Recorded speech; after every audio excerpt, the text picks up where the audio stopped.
Okay, we are in Shmuel, chapter 10, verse 5. We were just talking about was Shmuel told Saul that he's going to meet three groups of people. As the Malbim explained very quickly, I'm just reviewing this.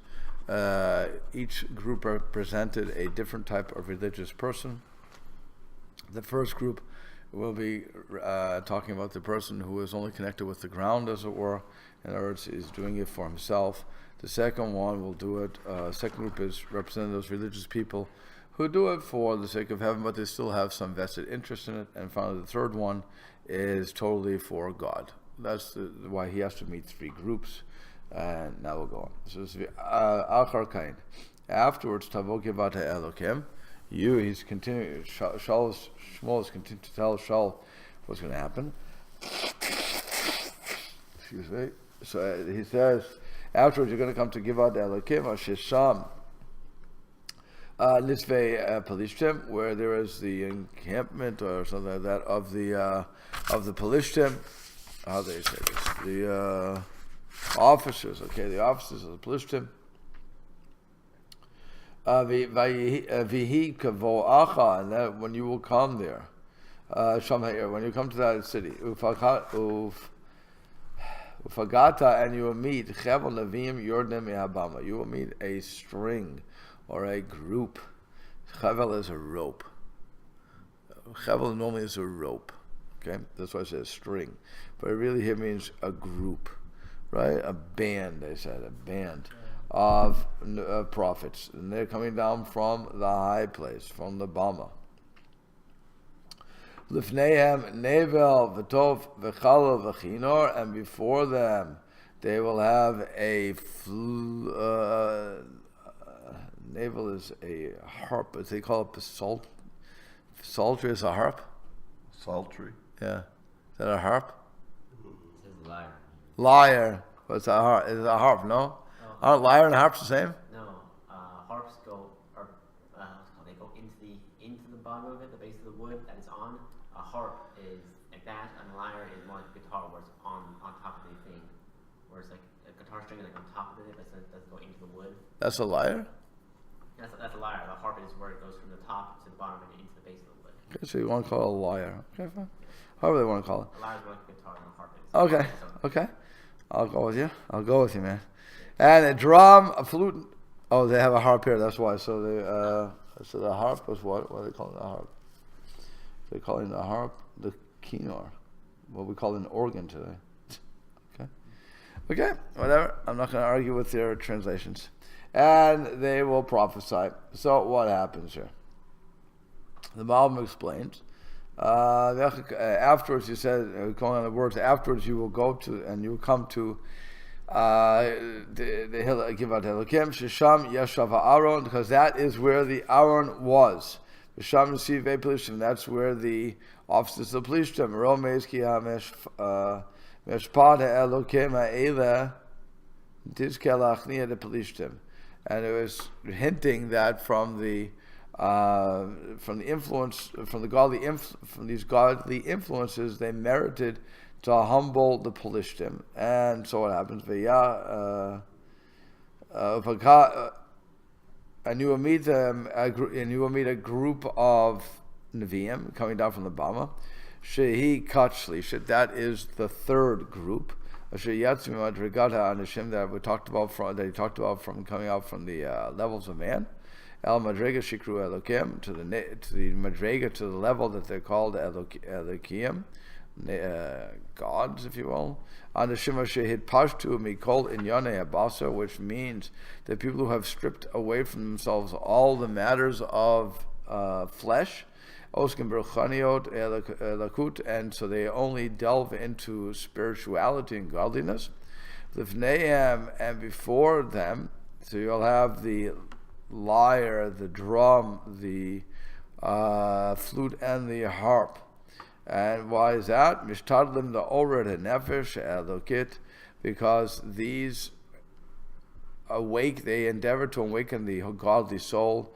Al Shetachul Ale Ruach HaNevuah. So in that manner they will get the spirit of prophecy. So What we learn here is one, that there are the Nevi'im go around in groups. That's number one. Okay, and they had to be trained. We're going to find out they had to be trained to do this. It's not just somebody wakes up one day and they have prophecy. You have many people say, God spoke to me. I was on the beach and God spoke to me. Well, God may very well speak to people on the beach. I'm not going to argue when God can and how he does speak. But in most parts, one has to prepare themselves for God to speak. It was only one person in our entire history that did not have to prepare himself, namely Moses. Moses did not have to prepare himself as well, because God would speak to him whatever God so desired. Why? Because Moshe was always on that level of preparation. It wasn't that he, again, it wasn't somebody like me or you or anybody else in this room that God's going to say, oh, let's have a conversation. Okay, we had to be, and that's the Malvin's point. You're separating yourself from all matters of flesh. All these, you're working in ruchnius, you're working in spirituality, and what you have in this band follow you around or actually lead you, because that music is going to awaken the spiritual part of you. Now, if you think about the instruments, now anybody can say, oh, so I'll listen to music. I'll listen to my rock and roll, my rap, my whatever I want to listen to, and that's going to bring me to godliness. No, that won't bring you to godliness. Music has major influences.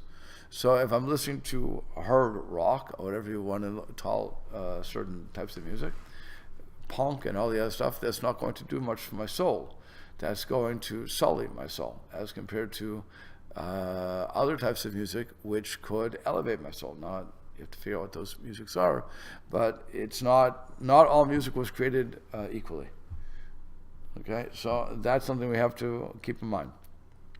Make a good name for a thrash metal band. Sully Your Soul. Sully Your Soul. There you go. What's a thrash band? What's a thrash band? Loud, dissonant. Okay, there you go. Good. Among other things. There you go. Okay, so, but that is what we're learning here. Okay, so so what's going to happen? You're going to meet them. What's going to happen is this spirit of Hashem is going to come over you. It's going to pass over you. V'hitnabita imam, and you will prophesize with them. And you will be turned into another man. So Malbim explains what it means that the soul, the spirit of Hashem will pass over you. Huruch Gevara, Nifla'a. This is a wondrous spirit of strength that will pass over you. This is one of the spiritual levels of Ruach HaKodesh. That is the Ruach, the spirit of strength, godly strength will come unto one man. And why would he need this? So that he should not fear anything. When he has to save the congregation from a major crowd. The Inyan Nafshi, and it's a matter of the spirituality of my soul, of the soul. And you will prophesy with them. When the spirit of Hashem rests upon the two portions, you're going to turn into a different person, namely not only your body but also your soul. You're going to become a new man.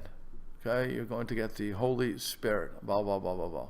Okay, so all those one who grab onto that and run, go ahead. But that's what's going to happen. You're going to become somebody that you weren't before. We can rebuild him, sort of thing. Okay. Now, he says, when these signs come to, when these signs happen to you, so make for yourself that which will be found in your hand, because Hashem is with you. What does that mean? So Malbim says, when these things happen, this is a sign on the help, that will reach you from all the groups of the nation, each man according to his ability. umadre Kohen according to his level. Aselecha shetimsa yadcha. So you will do that which you find in your hand. Okay. As lo tismoch al ezer acherim, but do not rely, he says, upon others' help. Rak al ezer elokai, only on the godly help. Asher yelav elecha, that was lent to you. An interesting, strange language that the Malvin is picking on. That was lent to you. In other words, it's not yours. Once you get it, it doesn't mean it's yours forever. It's not like genealogy. If you are a Benjamite, you're a Benjamite forever, unless you're a girl.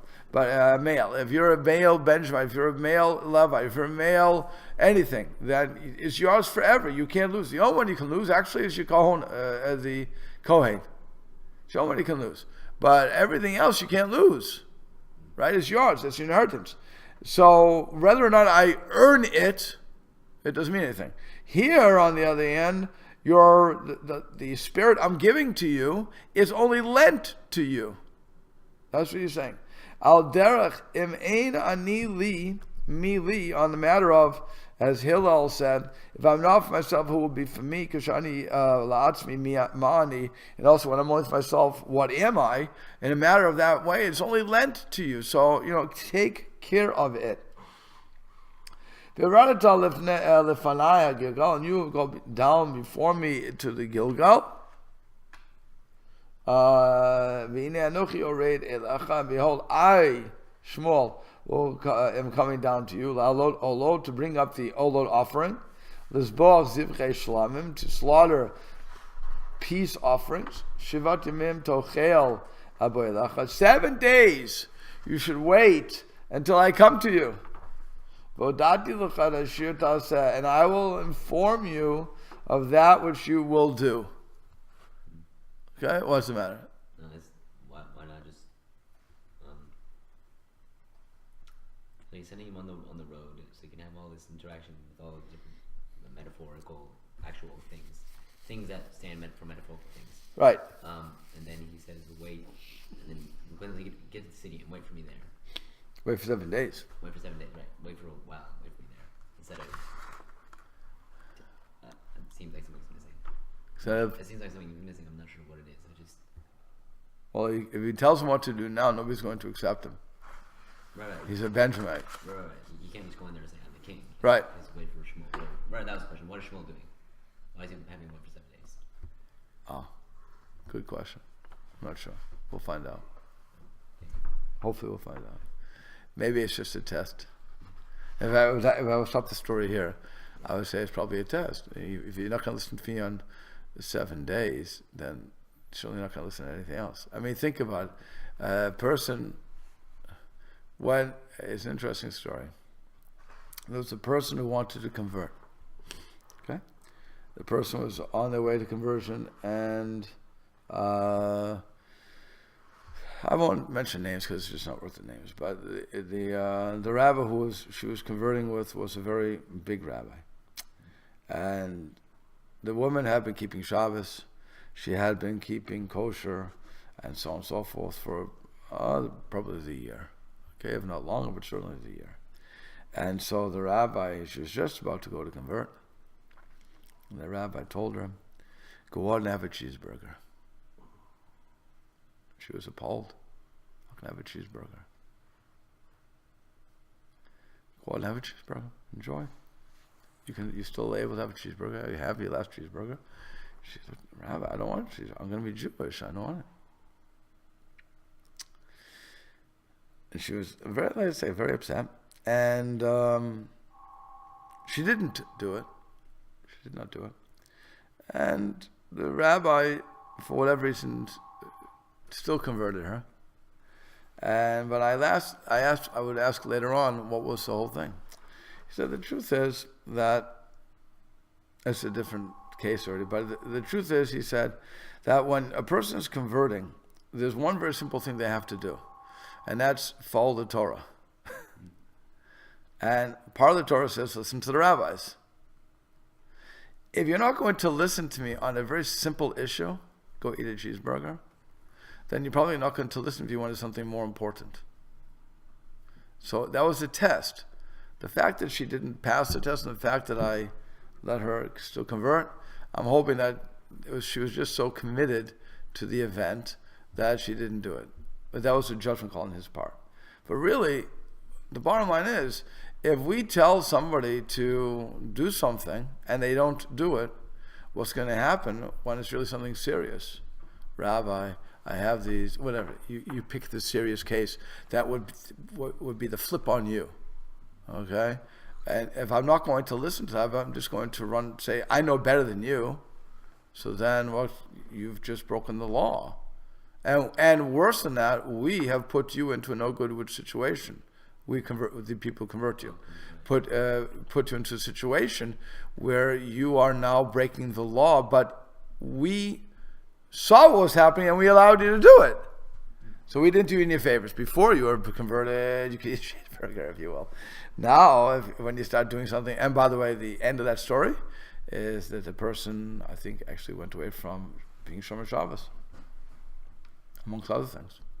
But I'm not even sure what happened. But I know that certain things were very strange as time would go on, and really the rabbi should have followed his gut and said, "No, you're not ready.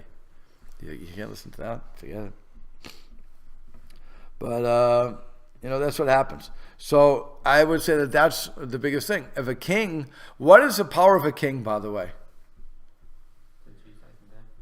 Choose life and death. What else? No? What's the power of a president? Let's go there. And what's the power of anybody who's in that power? What do we always say about absolute power? Oh, it corrupts absolutely. It corrupts absolutely. Okay? So here you have people who think they can get away with anything. So if a king can't listen to his prophet, who says to him, wait 7 days for me, well, what's going to happen again when he has to do other things? And we know what happens, by the way, with Saul. He doesn't follow through. He doesn't listen. He listens to the people more than the man who brought him to the dance. So not a good situation when you're going to do that. So it's really very important when these directions are given to follow them exactly. And if you don't, then the bottom line is we're all subservient to God. No matter what, we have to follow what God says, even if we don't like it. That's none of our. We can't stop anything. You understand? So God put us in this place, and He gave us every test for our own good, nothing to hurt us. We can pass every test. That's what the rabbis tell us. We can pass every test God gives us. Here's a simple test. I'm crying out loud. It's a simple test. Wait 7 days. It's like, come, I'll do the whole thing. Very simple test. Okay. The question is, will he pass it? So now, the Malbim says, so afterwards, you're going to go down before the Gilgal. And that's where they went to renew to make new, if you will, not renew, but the kingdom, the reign. This will be after all these signs of coming that were written above. And that would be according to how the nation was split up, Bnei Bial, Amru, and the Bnei Bial, and the people who were the lowlives, Amru, they will say, how is this one going to save us? And they will go to with him, and I will give with him that Hashem touched their heart. So you can have a split amongst the people. So I'm going to go down before you. I'm going to go down to you to bring up the sacrifices. Shivat Yamim. Why 7 days? And after I separate from you, I'm going to command you to stay there, to remain there. You're going to wait for 7 days. Balta says, Shum davar midarcha. Don't do anything on your own. Just stay there. Till I come to you. When I return, I will inform you of that which we will do. In the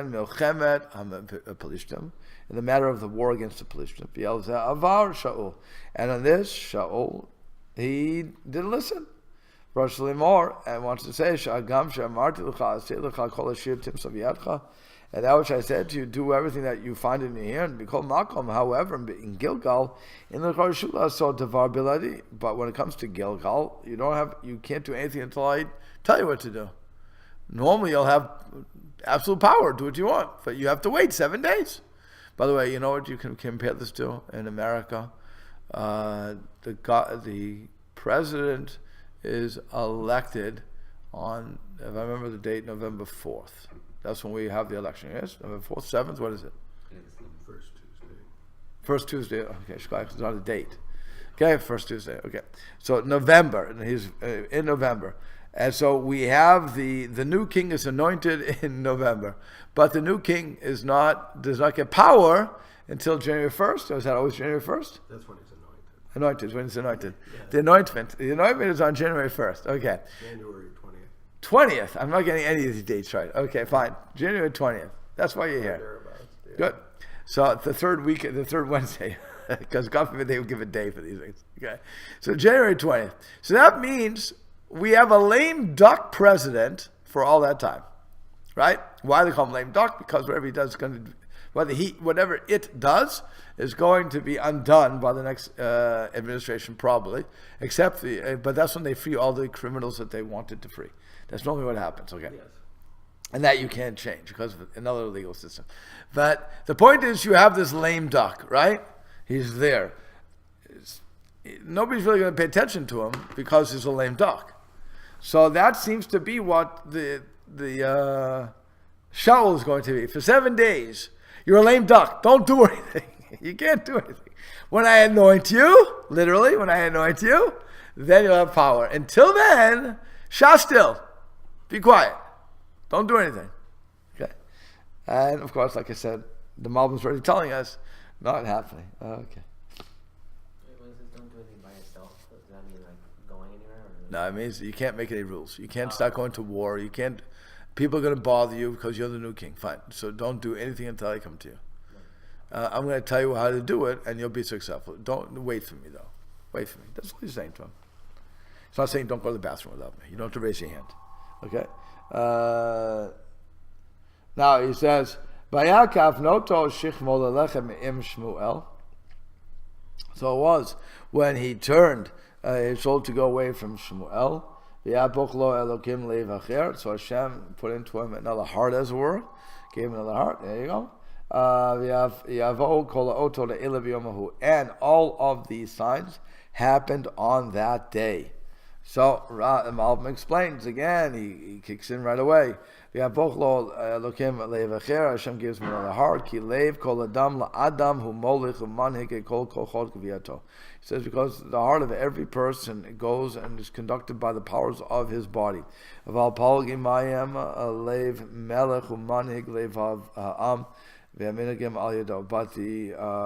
heart of the king is conducted by the hearts of the people that he is directing.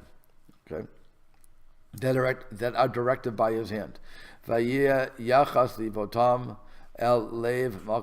their hearts, as it were, is implanted into the king's heart. So they all become like a one giant person. And the heart of a king is in the hand of Hashem. El kol asher yechpot yitanu. Everything that he desires, he will take. V'et libot ha'am imo, and all the hearts of the nation with him. V'yoto libo molich al kochok v'yato yimloch gam al goy kulo. And so also the heart, his heart will rule over all the powers of the bodies, and he will rule also over all of the nation. V'leiv Shaul ne'bachata miyoto manhig prate el ish prate shuhu Shaul el sheyeh manhig leish klali shum Yisrael. So his heart, what does it mean his heart changed? His heart changed from just caring about what Shaul wants to caring what the people are. So he's not going to feel the pain and the joy of the people. Again, if you think about how we are today, when the president has to send people to war, okay, or somebody gets killed under the president's watch. By the way, this could be for anybody. It could be for the general. It could be for the sergeant. You're responsible for these people. You have to feel what they feel. And by the way, also for clergy, you have to feel what the congregation feels. If you don't, if you're not, what's the word, dissonance? If it is a distance between you and the congregation, then it's not going to work. Which is why when the rabbi becomes a not liked person in the congregation, then it's time for the rabbi or the priest or the imam or whatever clergy we're talking about, to walk away. Because you're not going to do anything. You can't rule by fiat. It's not, well, you could, but it's not a good situation. And then it says, Ve'yavo v'chol v'chein kol ha'oto ba'u lo b'yom ahu. And also all the signs that will come to him, they came to him on that day. Lo nivo yom acher. God didn't make him wait. So he's going to talk about a busy day. He has a busy schedule. If you look on, I know nobody here is on Facebook, right? Oh, I know you are. Okay. So if you're on Facebook, so Mr. President Trump was very nice to put down his schedule for everybody to see on Facebook. Every time it's on the top of Facebook. Very nice. He uses social, what's it called? Social media very well. Okay. But that would be, he was going to get the whole thing today. So Vayavo Sham Givata. So he came there to give up. V'nei Chevel Neviim, the Krato, and so the people, the group of the band of Neviim met him. And the spirit of Hashem came over him. And he prophesied in their midst. So Malbim says, "V'yavo sefer ha'od gimel paratot." It says, Malbim's question, by the way, is an interesting question. You said everything happened in one day. Why are we only hearing about the third thing? You should have heard about this. You should have heard the first, second, and now the third. This is why you only heard the third. So sefer ha'od gimel paratot al ma shekatuv v'hi kol yodo. So because it's going to say in the next one that everybody knows. Okay, so it's going on that. Vitzisak, what happened? Kamosh Shapir Shlamala explained above. Ruach Gevora Elokis V'Nevuah. He's going to. What happened was he got the spirit of strength, godly strength, and also prophecy. Now what happens? Yud Aleph. And it was that all who had known him before, yesterday and the day before that, the Yiru, and they saw him. They saw him.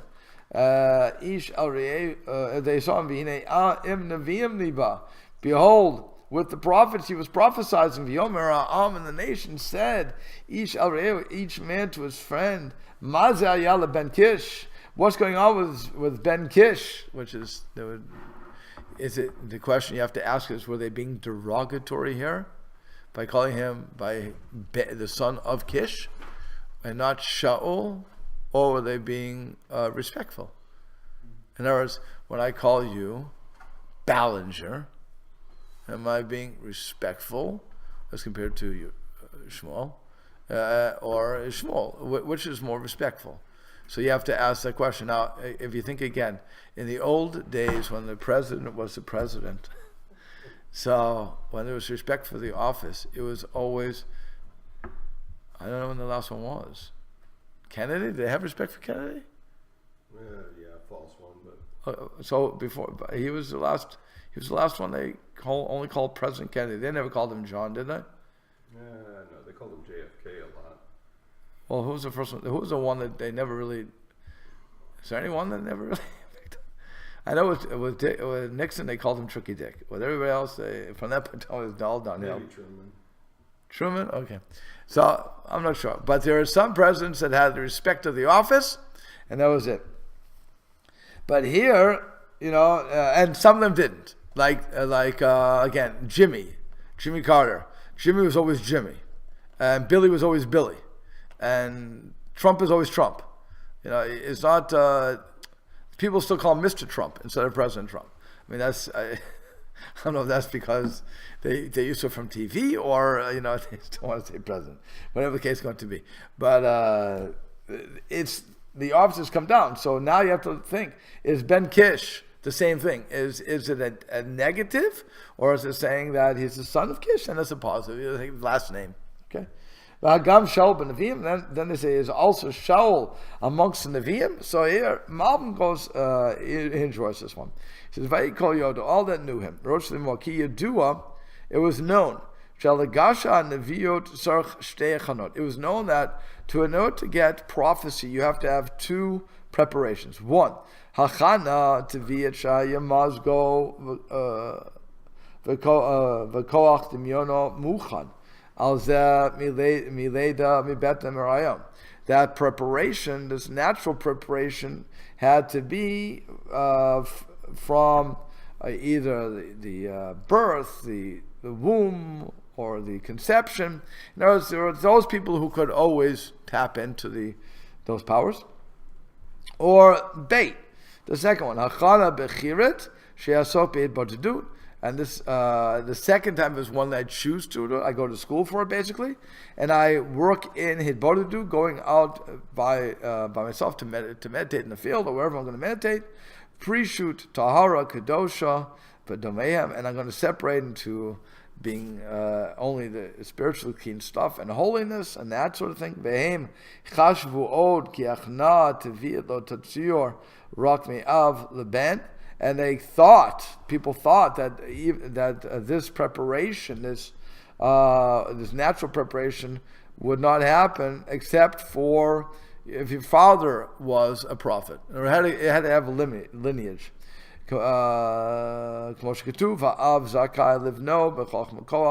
As it says, the father who was righteous, who was fit, who was merit for son to have wisdom and knowledge and so on, wisdom and strength. Sorry, Sha'al Kain Timsa Yoter B'mi Sha'avi Vayagam Kain Navi. And on this, you would find that also the father would also be a navi. But everybody knew from the day before and yesterday, yesterday and the day before. They knew that he never prepared himself for this sort of madrega, and he wasn't at that level from birth. He was only dealing with his father, trying to find the donkeys. That's it. That's all he was doing. With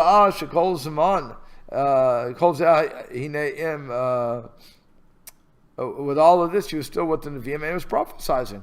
So he palei shtei pliot. So they had two wonders. Mitzad shelo hachana teviyat me'aviv, from the fact that they didn't have a natural disposition from his father, Ben Kish.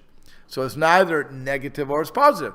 It's saying that family was not known to be prophetical. And then the Al-Zamar, and this was, I say, Maz ben Kisha lo aviv eno navi. Okay, so his father wasn't a prophet, and also from the side of the preparation, chosen preparation, Agam Shaul ben Nevi'im, is shall be amongst the Nevi'im. Was he found now until the Nevi'im? And this is his first days with the Nevi'im. He wasn't with them continually. He wasn't learning with them. So can you learn that quickly?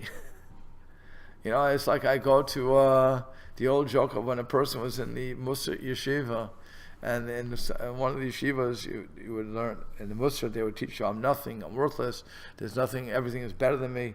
So one guy was learning, he just walked into the yeshiva and he started saying it out loud, I'm worthless. And so the guy says, hey, he's here for 5 seconds, he thinks he is worthless, I've been for 2 years, I'm worthless. Okay, so, you know, but that's what it is. Here I am, I walked into the Nevi'im, suddenly I'm prophesying, where's my achana? Where's the preparation? Okay, so how can it be? So Vayan Ish Misham. So the man answered for them, V'yomer Mi Avihem. And who is their fathers? Who are these prophets' fathers? Al Kain Hayital Mashal. Therefore, that was the response, by the way. Who are their fathers? You're saying it has to come from genealogy, all these other things. Who are their fathers? Is everybody who's a prophet suddenly their father's a prophet? It doesn't work like that. So Al Kain Hayital Mashal Hagam Shaul ben Nevi'im. So therefore, it became a proverb that is Shaul among the prophets. So the Malbim continues to say, Vayan ish misham ulam ish echad stam divrayim. Perhaps it was just one man who contradicted their words, but Mashach Hashvu, on what they considered that it was a natural preparation. Laita rak im gam aviv hu navi. That would only happen if the father's a navi. If shegam shechayv kviat teva she'adome yolid v'dome, because according to nature, he's going to be like, just as he gave birth to somebody who looks like him, so also all would have the same spirituality. No, kol malkam nisyon but is contradicted. Kimi avihim, who are their fathers of all these prophets? Hello, gamavateim lo navu. Also, their fathers didn't prophesy. Ki devar Hashem yakar beinav bedor, because we said previously that the power of prophecy was very precious. In other words, it was very unique in the days before Shemuel. So if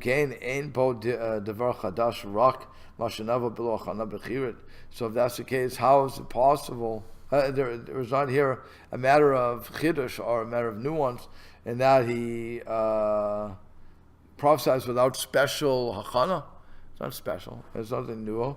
Again, that's why it became the mashal, the parable that is Shaul also amongst the Nevi'im.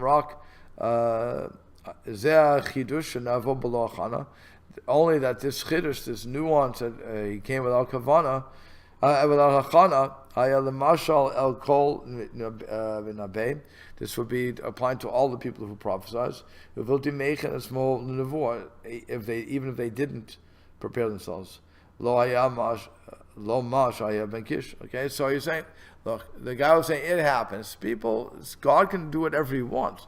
Whether God will constantly do it, that's something else. But God will, if God wants to give somebody prophecy, they can have prophecy.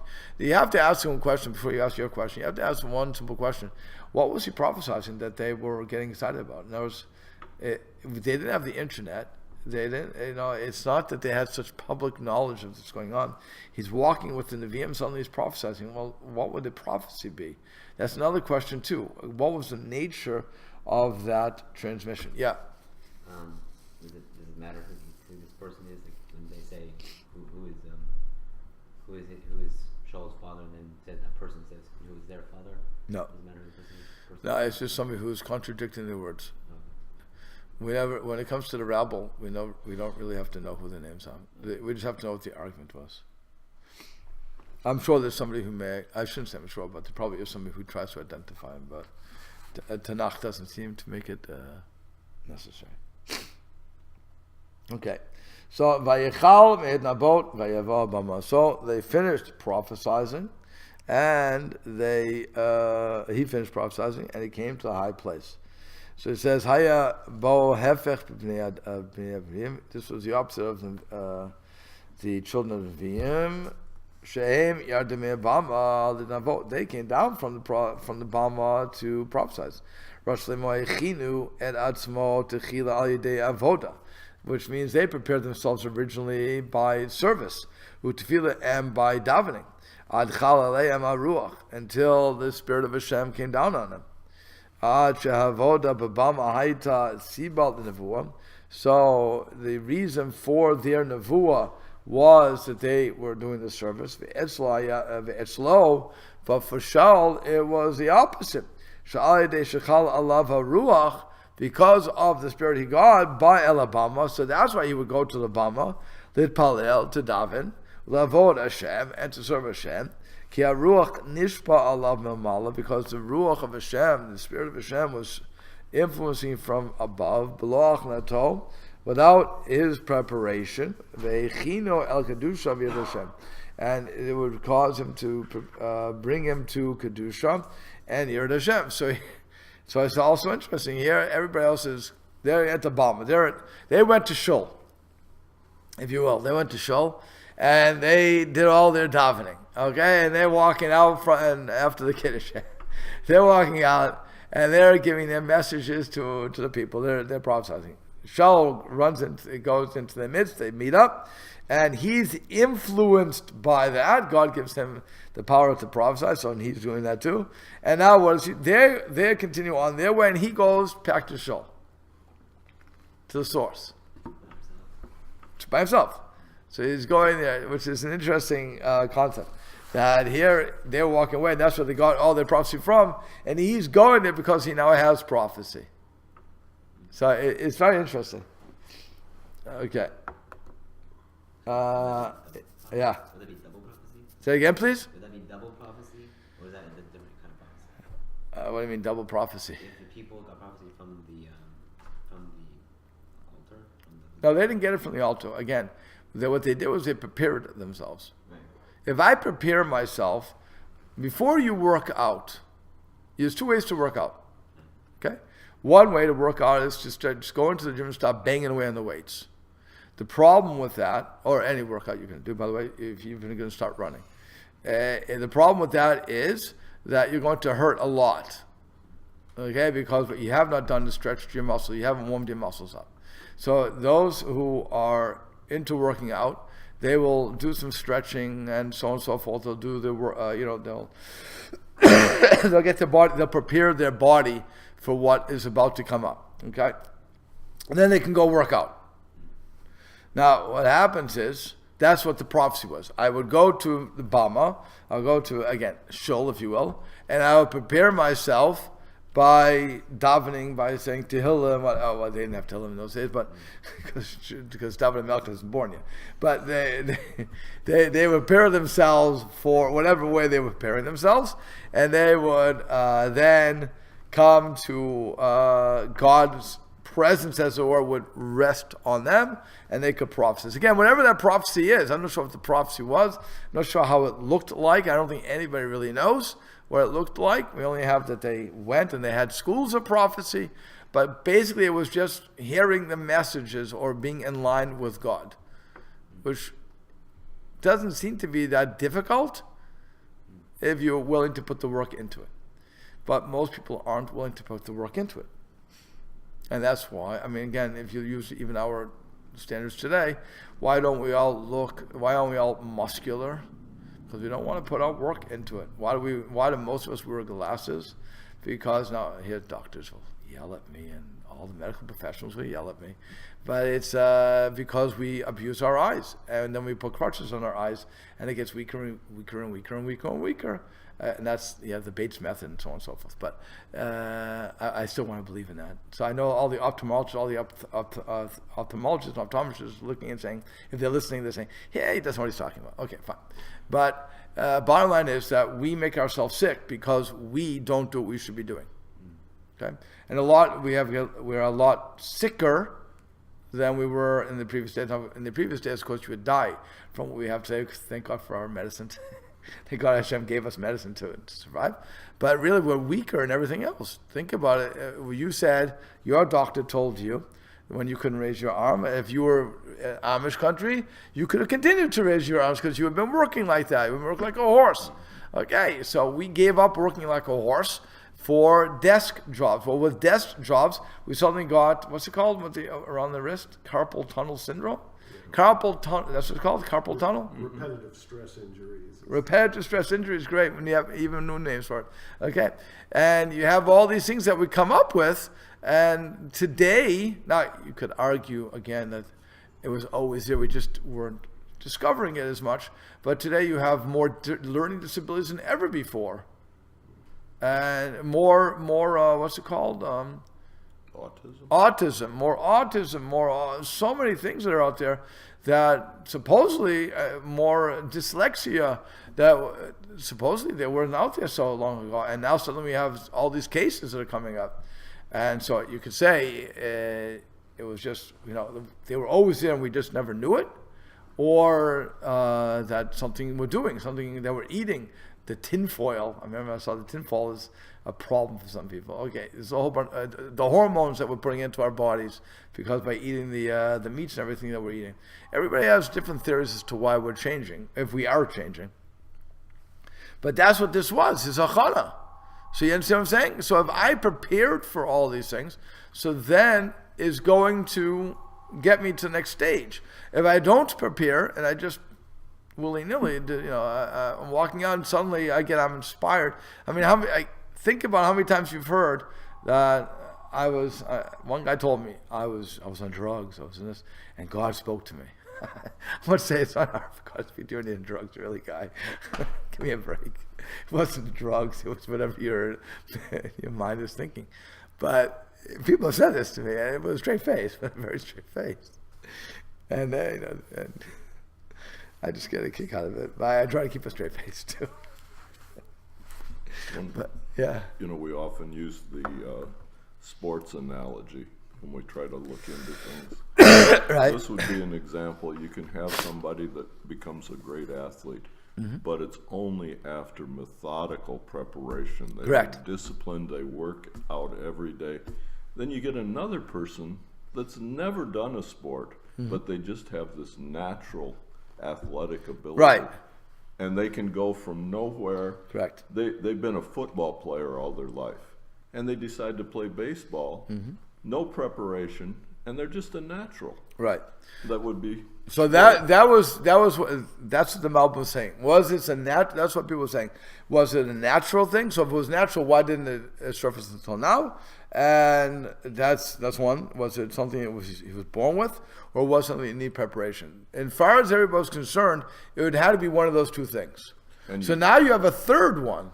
Now you have a third. That's what's going on there. You have a third part of the equation. It wasn't an inborn talent. There's nobody who showed that talent. He never did preparation. Suddenly he walks in and he's getting it. Well, how is that possible? And that's proving that's only from God. That's the point. Yeah. You also get another analogy here, and that's the lineage part of it. You have people that they play the exact same position in the same sport as their father. Right. But it's, is that inborn, or is it just the environment that they were raised in? Correct. Right. Same sort of thing. So you get, some really, it becomes much more understandable when you compare it to things. Same sort of thing is going on. 100%. Yep. Okay, so Vayomer Dod Shaul love. So now that's the whole story there. Now we have the next part of the story. Vayomer Dod Shaul love. So the uncle of Shaul came to him, V'el Na'aro, and to his young man. An halachta, where did you go? Where have you been? In other words, yeah. So Vayomer, and he said, "L'vakesha to know." We went to search for the donkeys. V'nira ki ayin, and it appears that there, and we didn't see it. I think that's the question. And when we didn't see them, so v'navo el Shmuel, we came to Shmuel. Okay, let me just go down to let's see, so we can just get the story. V'yomer Dod Shaul hagina ali. So the uncle of Shaul said to him, "Please tell me, or tell me now. Ma malachem Shmuel. What did Shmuel say to you?" V'yomer Shaul el Dodo. So Shaul said to his uncle, Haged higid lanu. He surely told us ki nimsu atanot, that the donkeys were found. V'etavara melucha lo yida. But when it came to the matter of the kingdom, if him being the king, he didn't tell him. Shmuel. He didn't see what Shmuel said. So the Malbim explains. V'yomer Dod Shaul. So the uncle of Shaul said to him, he understood that a person doesn't prophesy for no reason. And then all of the Bnei Nevi'im, all the children of Nevi'im, stood before Shmuel. And from him, the Ruach HaKodesh influenced them, like a light, like the candle lights another candle. So he said, "Where'd you go?" And he answered, "He said, "Yeah, it's true. I was with Shmuel. But it was only by happenstance that I met him. Our donkeys were lost. But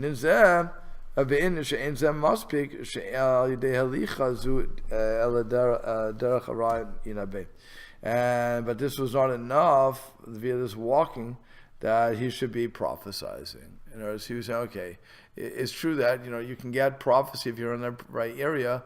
If you're with Shmuel and the influences, you're going to get it. But when he also says, let's say you're sad and you walk into a happy room, where people are really happy, what's going to happen to your mood? It's going to change. You're going to become happy. Okay, it's really hard to become. It's really hard to remain. Really depressed. Well, yeah, but it's really hard to remain that way. A normal person is going to become happier. So here you got a person who's depressed and he's suddenly coming happy. Well, where were you? Which party did you go to? Okay, so he's saying, well, normally you don't get prophecy until you deal with people. So what do you see? Okay. And he said, so tell me what he said. V'omar chashavshi galelo is a siba al pi gilgul devarim. So he said he thought that he revealed to him a matter of pi gilgul or devarim sheyun b'neihem on something that was between them. Val hu helam imenu guf devar. He just told him that he went to get the information for the donkeys, but he didn't tell him the main stuff about the melucha. As he says, even things that are going to be drawn after that, for instance, the 3 signs, that he would give him that, he would be the king. He hid that from his uncle. So the only thing he told his uncle, Malbin, saying, is the fact that the donkeys were found. He doesn't have to tell him anymore. He doesn't. Now, why would you think he wouldn't tell him about the Davar Melucha? Actually, he didn't say keep it quiet. He didn't say keep it quiet. He didn't believe it. Didn't he say not to? He said, don't do anything. So wait, what about the? Don't do anything. Don't go to war. Don't go to war thinking you're the king and you're going to do something. No, but what about the? Because they're going to draw straws and stuff. That's later. What? That's when Shmuel shows up. When they do the lottery. Yeah, but that's going to be later. If you start saying I was picked by Shmuel to be the king, and then a lottery get picked to be the king. Okay, so. The same problem that Shmuel was trying to avoid by instating the lottery in the first place. I hear your question. That's a good question. I don't have an answer. That's a good question. We'll have to stop here. But just you should know, the Radak says, Ulai mitoch. By the way, he's even questioning. Why did he tell him? Ulai mitoch hatzniut hayitalo. Perhaps because of his modesty. Doesn't know. Everybody's wondering why didn't he tell him? Because you want to. What's the first thing you do? You go home, you tell your mom and dad, guess what had happened, Daddy? Guess what happened, Mommy? And here the uncle's saying, so what happened? Tell me, how was your day? Yeah. Tell him. I became the king.